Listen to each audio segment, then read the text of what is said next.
आज के इस वीडियो के माध्यम से हम ये सीखने वाले हैं कि हम किस प्रकार से एक बीएफडी का कंट्रोल वायरिंग करते हैं।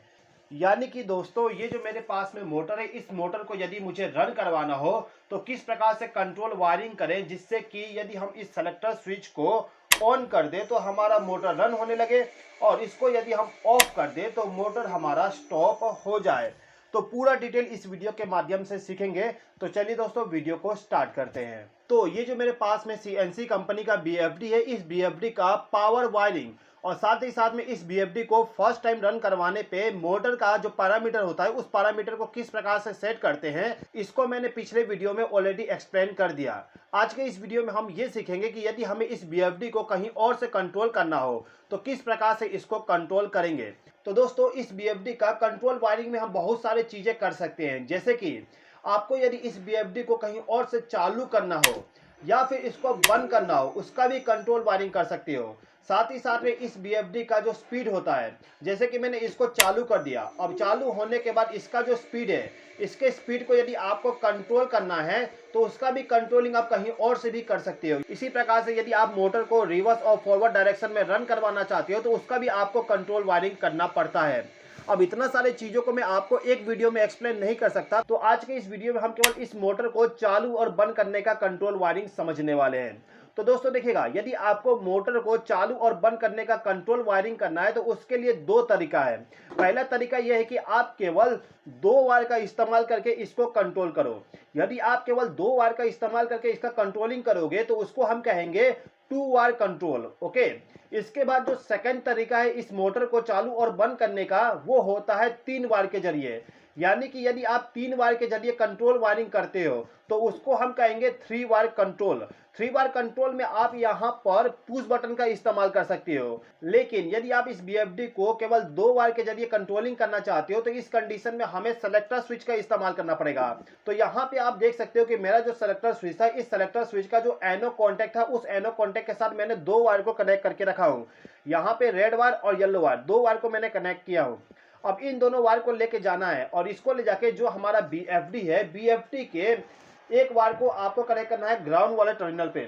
जैसे कि आप देख सकते हो, ये जो येलो वायर है इसको लाके मैंने ग्राउंड वाले टर्मिनल पे कनेक्ट किया हूँ, और जो ये रेड वाला वायर है इसको लाके मैंने DI1 वाले टर्मिनल पे कनेक्ट किया हूँ। यानी कि ग्राउंड वाले टर्मिनल से हमारा 0 वोल्ट का सिग्नल जाएगा हमारे इस सेलेक्टर स्विच को, और सेलेक्टर स्विच को जब हम ऑन करेंगे तो उस कंडीशन में इस रेड वायर के जरिए हमारा सिग्नल आएगा, और उस सिग्नल को हमने DI1 पे कनेक्ट कर दिए हैं। अभी मैंने केवल दो वायर को कनेक्ट किया हूं, इसका मतलब यह है कि मेरा मोटर केवल एक डायरेक्शन में रन कर सकता है। यदि आपको मोटर को दो डायरेक्शन में रन करवाना होगा तो अलग से एक और वायर को कनेक्ट करना पड़ेगा, उसको हम थोड़ा रुक के समझेंगे। अभी केवल आप दो वायर का कंट्रोलिंग समझिए। तो यहाँ पे कंट्रोल वायरिंग सिंपल है। केवल आपको क्या करना है कि जो ग्राउंड टर्मिनल है उससे एक वायर को लेके जाइए और आपके सेलेक्टर स्विच को इनपुट पावर सप्लाई दे दीजिए, और सेलेक्टर स्विच के आउटपुट टर्मिनल से एक वायर को लाना है और इसको लाके DI1, DI2, DI3, DI4, DI5 इन सभी में से किसी भी एक टर्मिनल के साथ इस वायर को आप कनेक्ट कर सकते हो। DI1 का मतलब होता है डिजिटल इनपुट 1। ओके, तो इस बीएफडी का हमने कंट्रोल वायरिंग कर दिए। कंट्रोल वायरिंग करने के बाद यदि आप सेलेक्टर स्विच को ऑन करते हो तो इस कंडीशन में हमारा बीएफडी मोटर को चालू नहीं करेगा। आप देख सकते हो मैं इसको दोनों डायरेक्शन में ऑन करता हूं, किसी भी डायरेक्शन में हमारा बीएफडी ऑन नहीं हो रहा है। अब यहाँ पे ऑन इसलिए नहीं हो रहा क्योंकि हमें इस बीएफडी को बताना पड़ेगा कि हम इस बीएफडी को कहीं और से चालू और बंद करना चाहते हैं। यानी कि बीएफडी का जो यहाँ पे ये बटन है, रन वाली और स्टॉप वाली, इनका उपयोग नहीं करने वाले, हम कहीं और से चालू और बंद करने वाले हैं। अभी के टाइम पे आप देखोगे यदि मैं इस रन वाले बटन को प्रेस करूं तो हमारा मोटर ऑन हो जाएगा, और इसको बंद करने के लिए हमें अभी स्टॉप वाले बटन को प्रेस करना पड़ रहा है। तो अभी हमारा मोटर इस कंट्रोल पैनल के द्वारा ऑपरेट हो रहा है। अब हमें इसका कंट्रोलिंग करना है इस सेलेक्टर स्विच के द्वारा। तो दोस्तों देखिएगा, इस सेलेक्टर स्विच के द्वारा यदि आप कंट्रोलिंग करना चाहते हो तो इसके लिए आपको कुछ पैरामीटर सेलेक्ट करना पड़ेगा। यानी कि इस बीएफडी को बताना पड़ेगा कि हमें कहीं और से इसको चालू और बंद करना है। तो इसके लिए सबसे पहले तो आपको जाना पड़ेगा प्रोग्रामिंग में। तो प्रोग्राम वाले बटन को मैं प्रेस करता हूं तो आप देखोगे यहाँ पे लिखा हुआ आ गया P0। अब इस P0 वाले प्रोग्रामिंग के अंदर जाना है और यहाँ पे हमें सेलेक्ट करना है P02। P02 के अंदर जो प्रोग्रामिंग किया जाएगा वो प्रोग्रामिंग किया जाएगा कॉमन सोर्स सिलेक्शन। यानी कि हम इसको कहां से कंट्रोल करना चाहते हैं उसका प्रोग्रामिंग यहां से हम कर सकते हैं। तो इसमें जाने के बाद आपको टोटल यहां पे तीन ऑप्शन मिलेगा, 0, 1, 2। यदि आप यहाँ पे 0 सेलेक्ट कर दोगे तो इस कंडीशन में ये जो 2 बटन है इनके द्वारा हम इस बीएफडी को चालू और बंद कर सकते हैं। इसके बाद यदि आप यहाँ पे 1 सेलेक्ट कर दोगे तो इस कंडीशन में हम इस बीएफडी को इस सेलेक्टर स्विच यानी कि कंट्रोल टर्मिनल पे सिग्नल देके इस बीएफडी को चालू और बंद कर सकते हैं। इसके बाद यदि आप यहाँ पे 2 सेलेक्ट कर लोगे तो इस कंडीशन में हम इस बीएफडी को कम्युनिकेशन के द्वारा कंट्रोल कर सकते हैं। यानी कि दोस्तों आप यहाँ पे ये जो A प्लस और AB वाला टर्मिनल है इन दो टर्मिनल पे कम्युनिकेशन वाली केबल को कनेक्ट करके इस बीएफडी को कंट्रोल कर सकते हो। ओके, तो अभी के टाइम पे हमें इस बीएफडी को कंट्रोल टर्मिनल के द्वारा कंट्रोल करना है, तो हम सेलेक्ट करेंगे यहाँ पर 1।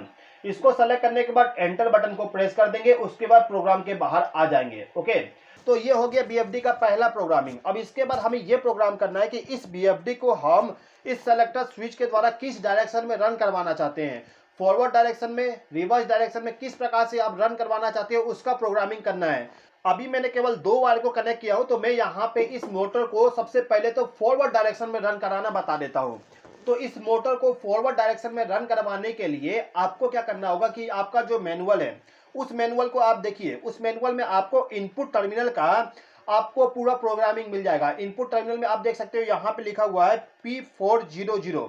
इस प्रोग्रामिंग में हमें जाना होगा, तो मैं यहाँ पे प्रोग्राम बटन को प्रेस करूंगा। उसके बाद यहाँ पे हमें सेलेक्ट करना है P4। मैंने सेलेक्ट कर लिया P4। इसके बाद एंटर बटन को प्रेस किया। P400 होता है DI1 का प्रोग्रामिंग, यानी कि ये जो DI1 टर्मिनल है जिसमें हमने रेड वायर को कनेक्ट किया, इस वायर का हम सिग्नल जब जनरेट करेंगे तो उस कंडीशन में हमारा बीएफडी क्या कमांड जनरेट करे उसका हम प्रोग्रामिंग कर सकते हैं। तो इसमें हम जाने के बाद इसमें सेलेक्ट करेंगे कि हमें इसको किस प्रकार से रन करवाना है। तो इसमें आपको बहुत सारा प्रोग्रामिंग मिल जाएगा। आप इसको रिवर्स, फॉरवर्ड, मोटर को बंद करने के लिए, फॉल्ट के लिए, इमरजेंसी स्टॉप के लिए बहुत सारा प्रोग्रामिंग आता है। उन सभी में से किसी एक को आप सेलेक्ट कर सकते हो, लेकिन मुझे अभी केवल इस मोटर को फॉरवर्ड डायरेक्शन में रन करवाना है। तो ये जो मेरा DI1 का टर्मिनल है, इस टर्मिनल का प्रोग्रामिंग मैं कर देता हूं फॉरवर्ड में रन करवाने के लिए। तो फॉरवर्ड में रन करवाने के लिए हमें सेलेक्ट करना होगा 01। उसके बाद यदि मैं यहाँ पे 02 सेलेक्ट करूंगा तो रिवर्स में मोटर हमारा रन होगा। 02 आ नहीं रहा है क्योंकि हमने उसका प्रोग्रामिंग किसी और टर्मिनल के लिए करके रखे हैं, उसको मैं आपको आगे चेंज करके बताऊंगा। अभी आप केवल ये समझिए कि हमने इसमें 01 सेलेक्ट कर लिए, उसके बाद प्रोग्राम को सेव करके बाहर निकल के आ गए। ओके, तो इस बीएफडी को कंट्रोल टर्मिनल के द्वारा कंट्रोल करने के लिए हमने 2 प्रोग्रामिंग कर दिए। इसके बाद हमें एक और प्रोग्रामिंग करना है। उस प्रोग्रामिंग में हमें यह बताना है कि हमें इस बीएफडी को 2 वायर के जरिए कंट्रोलिंग करना है। जैसे कि मैंने आपको स्टार्टिंग में बताया था कि बीएफडी को हम 2 वायर के जरिए या फिर 3 वायर के जरिए भी कंट्रोल कर सकते हैं। तो हमें अभी के टाइम पे इसको यह बताना है कि हम यहाँ पे 2 वायर वाली कंट्रोलिंग कर रहे हैं। तो इसके लिए हमें क्या करना होगा कि ये जो प्रोग्राम बटन है इसको प्रेस करना है। उसके बाद हमें जाना है P4 वाले प्रोग्रामिंग में। P4 वाले प्रोग्रामिंग में जाने के बाद आपको यहाँ पे सेलेक्ट करना है P411। तो मैं यहाँ पे P411 सेलेक्ट किया और इस प्रोग्रामिंग में चला गया। तो अभी के टाइम पे हम इस बीएफडी को 2 वायर के जरिए कंट्रोल करना चाहते हैं, तो हम सेलेक्ट कर लेंगे 0 और इस प्रोग्राम को हम सेव कर देंगे और बाहर चले आएंगे। इतना प्रोग्रामिंग करने के बाद आप इस बीएफडी को सेलेक्टर स्विच के द्वारा कंट्रोल कर सकते हो। जैसे कि आप देखोगे यदि मैं इस सेलेक्टर स्विच को 2 नंबर पोजीशन पे सेलेक्ट करूं तो यहाँ पे जो मेरा मोटर है, मोटर मेरा फॉरवर्ड डायरेक्शन में रन होने लगा।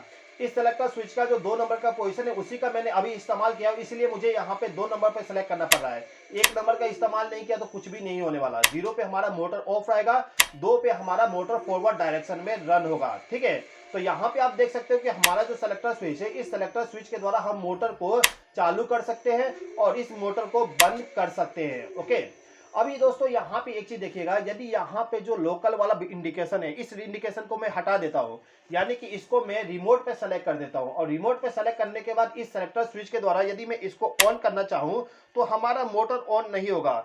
अभी हमारा मोटर ऑन इसलिए नहीं हो रहा क्योंकि हम इस बीएफडी को बता के रखे हैं कि हम इसको कंट्रोलिंग इन 2 बटन के द्वारा करना चाहते हैं। यदि आप यहाँ पे लोकल वाले इंडिकेशन को ऑन कर दोगे, यानी कि यदि आप लोकल पे सेलेक्ट कर दोगे तो इस कंडीशन में मोटर हमारा ऑन हो जाएगा। सेलेक्टर स्विच मेरा ऑन पोजीशन पे था इसलिए मोटर ऑन हो गया। ओके, तो इसको मैं ऑफ कर देता हूँ। तो दोस्तों अभी तक हमने केवल इस मोटर को फॉरवर्ड डायरेक्शन में रन करवाया। अब यदि आप चाहते हो कि इस मोटर को रिवर्स डायरेक्शन में भी रन करवाना तो किस प्रकार से रन करवाओगे समझ लेते हैं। तो मैं यहाँ पे ये चाहता हूँ कि यदि मैं इस सेलेक्टर स्विच को 1 नंबर पोजीशन पे सेलेक्ट कर दूं तो इस कंडीशन में मोटर मेरा रिवर्स डायरेक्शन में रन हो।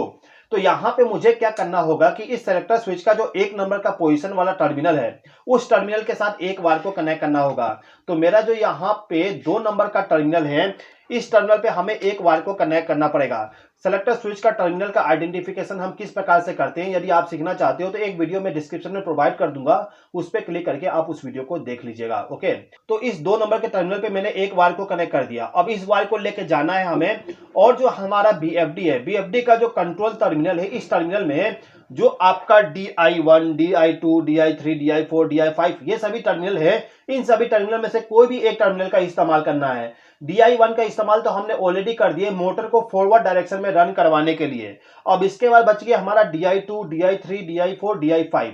तो मैं यहाँ पे DI2 का इस्तेमाल कर लेता हूँ। तो मैं इस वायर को लेके जाऊंगा और DI2 वाले टर्मिनल पे इस वायर को ले जाके कनेक्ट कर दूंगा इस प्रकार से। दोस्तों, केवल वायर को कनेक्ट करने से हमारा मोटर रिवर्स डायरेक्शन में रन नहीं होगा। इसको रिवर्स डायरेक्शन में रन करवाने के लिए हमें इस BFD को बताना पड़ेगा कि हमारा जो DI2 वाला टर्मिनल है, इस टर्मिनल पे यदि सिग्नल आता है तो उस कंडीशन में मोटर हमारा रिवर्स डायरेक्शन में रन होना चाहिए।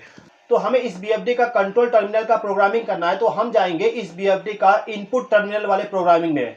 इनपुट टर्मिनल का जो प्रोग्रामिंग है वो है P4 वाली प्रोग्रामिंग। तो P4 में जाने के बाद एंटर बटन को प्रेस करूंगा। एंटर बटन को प्रेस करने के बाद P400 आ गया। P400 हमारा प्रोग्रामिंग है DI1 वाले टर्मिनल के लिए।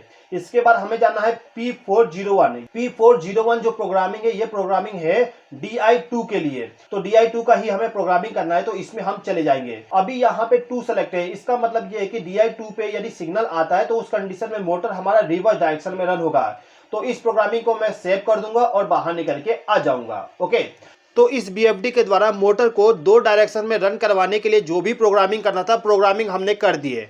तो मैं यहाँ पे सबसे पहले क्या करता हूँ कि जो मेरा सेलेक्टर स्विच है, इस सेलेक्टर स्विच को 2 नंबर पोजीशन पे सेलेक्ट करूंगा। तो इस कंडीशन में मोटर हमारा फॉरवर्ड डायरेक्शन में रन होना चाहिए। तो मैं यहाँ पे सेलेक्ट कर दिया। आप देख सकते हो मोटर हमारा फॉरवर्ड डायरेक्शन में रन हो रहा है। इसको मैं ऑफ कर देता हूँ। ओके, तो एक बार और देख लीजिए, मैं यहाँ पे 2 नंबर पोजीशन सेलेक्ट किया, मोटर हमारा फॉरवर्ड डायरेक्शन में रन हो रहा है। अब यहाँ पे मैंने इसको ऑफ कर दिया, और ऑफ करने के बाद यदि मैं यहाँ पे 1 नंबर का पोजीशन सेलेक्ट कर दूं तो इस कंडीशन में मोटर हमारा रिवर्स डायरेक्शन में रन होने लगा। यानी कि अभी के टाइम पे सिग्नल हमारा DI2 पे जा रहा है, इस कंडीशन में हमारा मोटर रिवर्स डायरेक्शन में रन होगा। अब यदि मैं यहाँ पे तुरंत ही इसको फॉरवर्ड डायरेक्शन में रन करवा दूं तो क्या होगा, देखिए मैंने इसको बंद हुआ, बंद होने के बाद दोबारा से ये फॉरवर्ड डायरेक्शन में गया। यानी कि आप यदि यहाँ पे तुरंत से इसका पोजीशन चेंज कर दोगे तो मोटर पहले बंद होगा, उसके बाद डायरेक्शन हमारा चेंज होगा। ओके दोस्तों, अब दोस्तों कमेंट बॉक्स में कमेंट करके ये बताइए कि जो हमारा BFD पे नेक्स्ट वीडियो होगा, उस वीडियो में आप क्या सीखना चाहते हो। आप ये सीखना चाहते हो कि हम किस प्रकार से BFD को 3 वायर के जरिए कंट्रोल करेंगे, या फिर जो हमारा मोटर है उस मोटर के स्पीड को हम किस प्रकार से एक पोटेंशियल मीटर के द्वारा कंट्रोल करेंगे, उसको सीखना चाहते हो। तो कमेंट बॉक्स में कमेंट करके बता दीजिएगा। तो दोस्तों, आई होप कि वीडियो आपको पसंद आया होगा। इस वीडियो को देखने के लिए धन्यवाद।